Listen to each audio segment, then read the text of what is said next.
Namaste. Very good morning to all of you.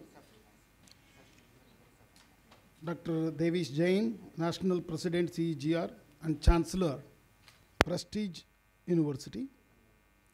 Dr. Sachin Gupta, the Chancellor, Sanskriti University. Professor Anil D. Sasrabude, my colleague and also friend, Chairman, NAC, NBA, NETF, Ministry of Education. Mr. Kunwar Shekhar Vijendra, Chancellor, Shobit University. Dr. Anupam Choksi, Pro-Chancellor, LNCT University.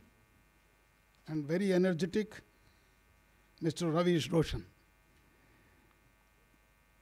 the Director of CEGR. Friends, very good morning to all of you. It gives me a great pleasure to be here with all of you today, talking about the education alliances. Very happy to see that this is the third Summit on Education Alliance, which is being held by the CEGR, and also very passionately talking about alliances among Indian universities and industries. I agree completely that, and also feel that this is a very important activity of the educational administrators to think about that a lot can be done within our country through networking, through collaborations. Friends, this is an era of networking and collaborations. Many of you feel that this is a new phenomenon. As early as 2019, at IIT Guwahati, as a director, I told the minister and also started an MOU with IIT BHU for a joint PhD degree, where actually the director of IIT Guwahati and director of IIT BHU sign on the day same degree certificate. So we admitted students for PhD degree at IIT in 2019. That's the beginning we started. So I'm very happy that there a lot of things water has flowed in this direction, because there is a lot of talent within our country. And it is so easy to develop relationships and continue those relationships without much of a cost. See, what really stops interaction with international university is the money which we need to spend, either the student exchange or another important thing is, why do we require such a collaboration? It's the diversity we bring in. India as a country, has a lot of diversity within itself. I can say every 50 kilometers you go, you have a different culture, different food habit, different dress, and, different kind of even facial of the feeling of them in the features of the people. So we have a diversity very rich in our society and in our country. I think we should make use of that, and I'm very happy to be here today on the Summit of Education Alliances. I'm very also happy to inaugurate this third summit, and I wish that deliberations and also the actions would be very fruitful. These MOUs actually should be much more fruitful. It's very easier to move from one institute to another institute. Very glad to hear some very positive collaborations with IIM and private universities, because we have large number of government institutions which are doing exceedingly well. So there is a talent, knowledge. So we need to now, this is a good time for us to share, work together, collaborate. Friends, education in India is primarily managed by the state-run public education system, which falls under the command of the government at three levels. One is the central, that's where we are all coming from. Then the state, because it's a concurrent subject. States are also, empowered to start the programs and universities. And then the local, the people, public institutions, private institutions. And these are all under the various articles of Indian Constitution and Right of Children to Free and Compulsory Education Act of 2009, free and compulsory education is provided as a fundamental right to the children starting from earlier age 6. Now government under NEP has translated to age 3. That is what we call Balavatika. Our Honorable Minister talks very passionately about this because it's very important to put the kids under right supervision and right guidance. And also they should enjoy playing rather than carrying big books and studying them. Okay. So the National Education Policy, friends, is one of the landmark document directing or thinking differently in all these aspects. What you talked about, the collaborations, alliances, and when the students, kids should start learning. So learning should be the focus. The National Education Policy 20 is the first education policy of the 21st century. The whole world is watching us, and which aims to address the many growing developmental imperatives of our country. Friends, we all want to be a developed nation by 2047.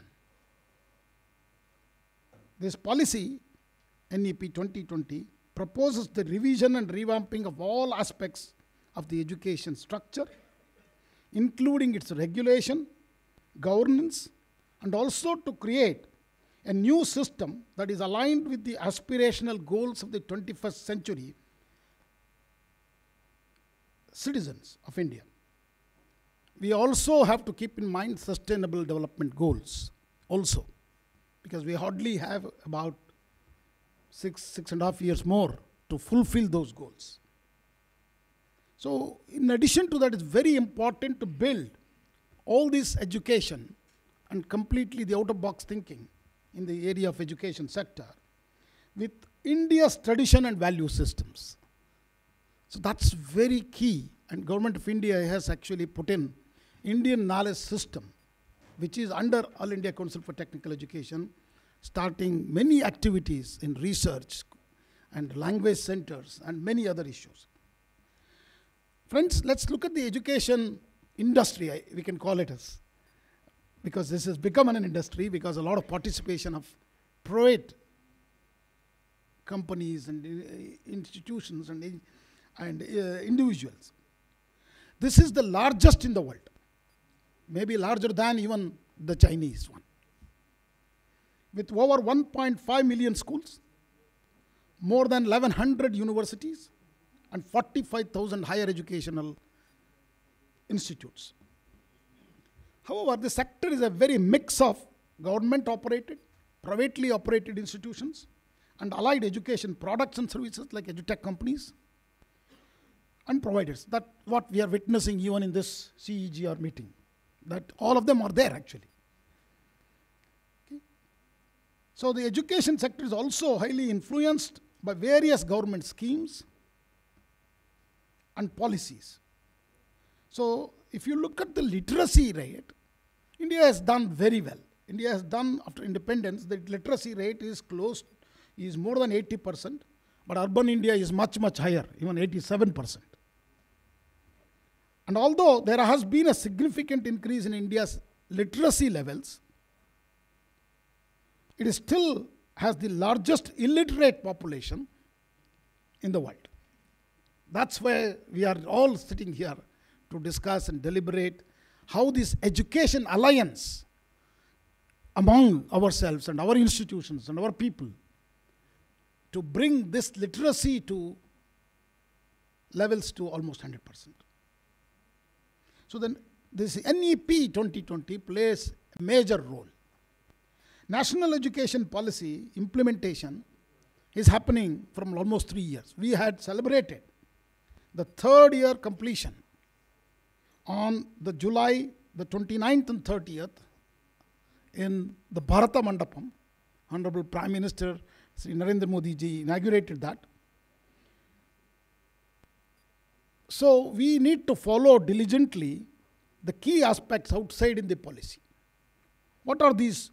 India can strive towards achieving the transformative goals set forth by NEP 2020 and provide an inclusive, holistic, and future-ready education system for its students. That means we need to transform the age-old education system left by British so you might have, all of you, Macaulay's plan has to be disrupted, friends. To do this, what do we need to do? Two things to come to my mind. Technology and governance will be the two pillars for bringing this transformative change. Technology is going to be a key enabler for us. And that is what we can actually achieve. All these what I've talked about with the proper implementation of technology. And of course, governance is going to be a key issue. Until now, technology has played the enabling role in making existing systems and processes smoother and more efficient. It could be digitalization of curriculum, development of technical books, and adaptation of different languages in our curriculum, in delivery. All of these would be possible. So moving to a technology-led transformation, what it will provide us to reach the scale. India is the largest populated country in the world, 1.4 billion people, aspiring to come to school, to come to higher education. So automated and scalable forms of interaction can help improve the trust and credibility of the ecosystem and enable better decision making by learners. So technology has a big role. I urge that all of you should adopt that. A seminal step we have to take in the creation of an overarching skilling, because today, friends, skilling is going to be the key aspect. If you had read the reports about 10, 12 years back, that Indian engineers are not skilled and they are not, ready to work. They're not employable. But the things have changed in the last 10, 12 years.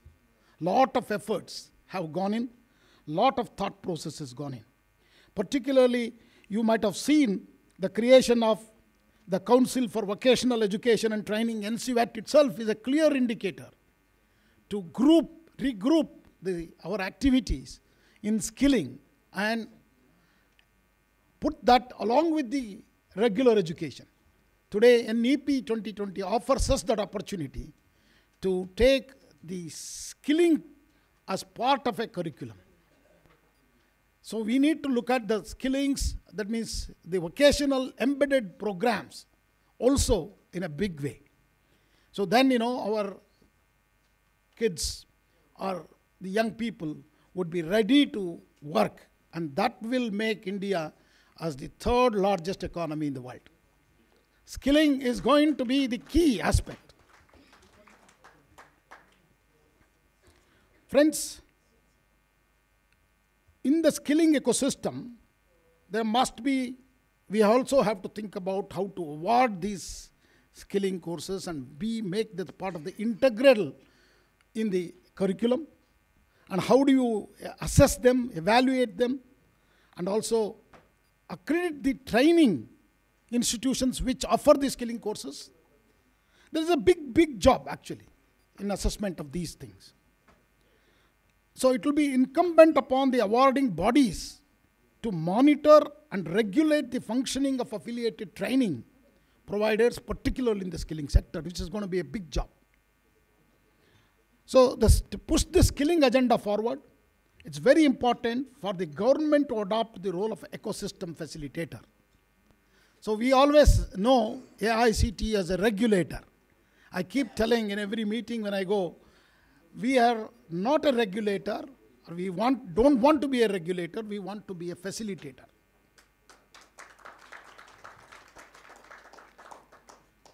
Friends, 500 million people, young people of our nation, wants a developed India. Vikasit Bharat by 2047 is a dream of every citizen of India, which is on its path to become a reality soon. We heard yesterday Honorable Prime Minister addressing the young people in the University G20 Connect. He made it very clear. He only asked, he said, don't elect me, or I will not ask you to elect me, but you do three things. The fantastic speech which was, he said, every one of you identify what you are using is a made in India product, including a kangi, a kum. Vikasit Bharat is a vision to achieve milestones and ascend new heights in every sector of Indian economy. The core to accomplish this stands in the interest of the educated India. In the time of Amrit Kal, our focus is to transform the education system with a holistic approach. Friends, we are in the Amrit Kal, as Honorable Prime Minister keeps reminding us. This 25 years will be the golden age for Indian independent India.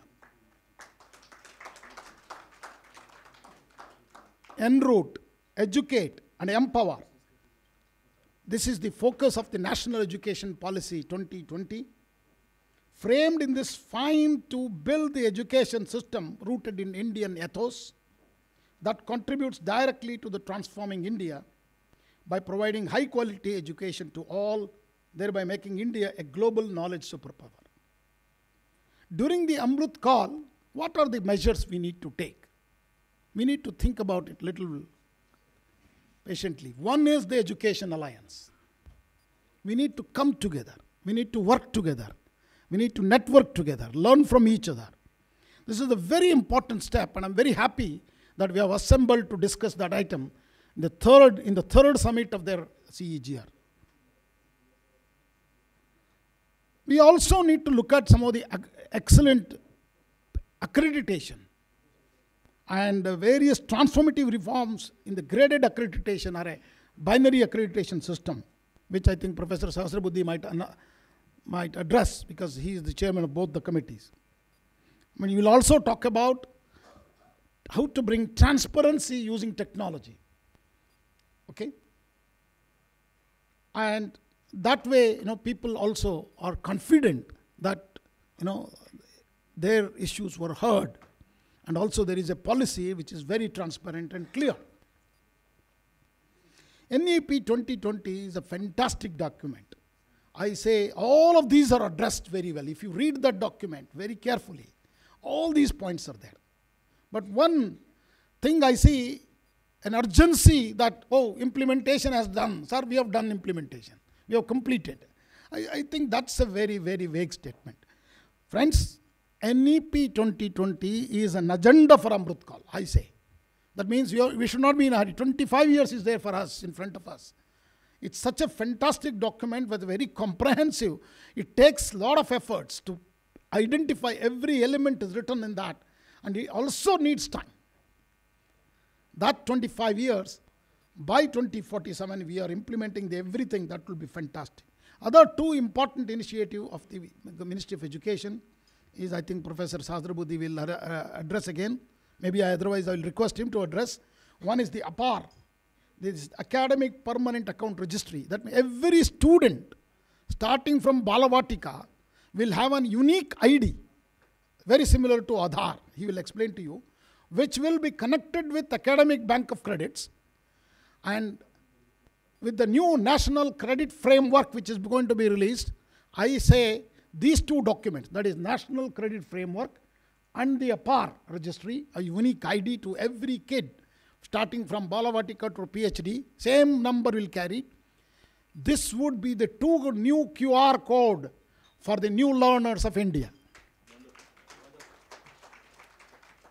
Overall, the focus of smooth implementation of NEP is being done to make India the knowledge capital of the world, along with skilling.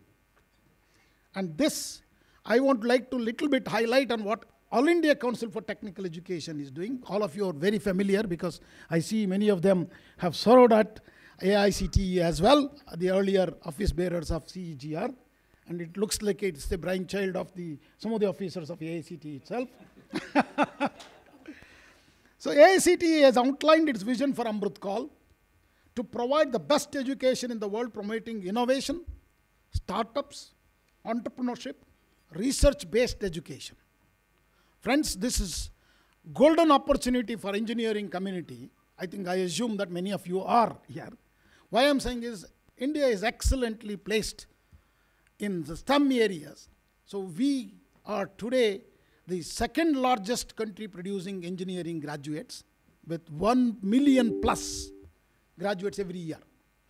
We have a golden opportunity to become number one in the world and produce the engineers of high quality who could serve the whole world, ladies and gentlemen. This is only possible within another 5 years if you all come together, work together, collaborate each other. India's vision for Amrit Kaal is not limited being self-sufficient and self-reliable, but to proudly become the Vishwa Guru. That's where the role of all of you is important. But in addition to that, we also have to be Vishwadatas, like our Prime Minister keeps on telling us, Vasudhaiva Kutumbakam. That means we have to treat the whole world as our family. So work for the whole world. That's only possible. In addition to a Vishwa Guru, we are also becoming Vishwadatas. AICTE goal to establish India as the knowledge center, which can guide the whole world in the area of technical and management education.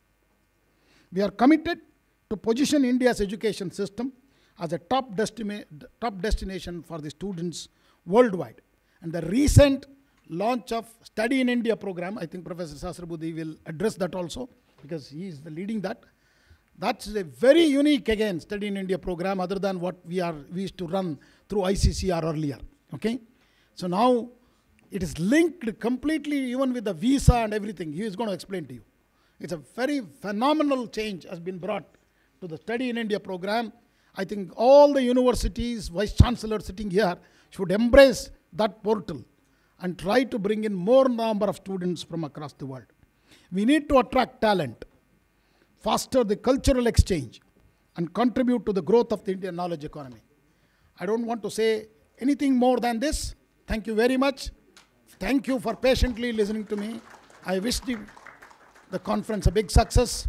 Namaskar. Jai Hind. Jai Bharat.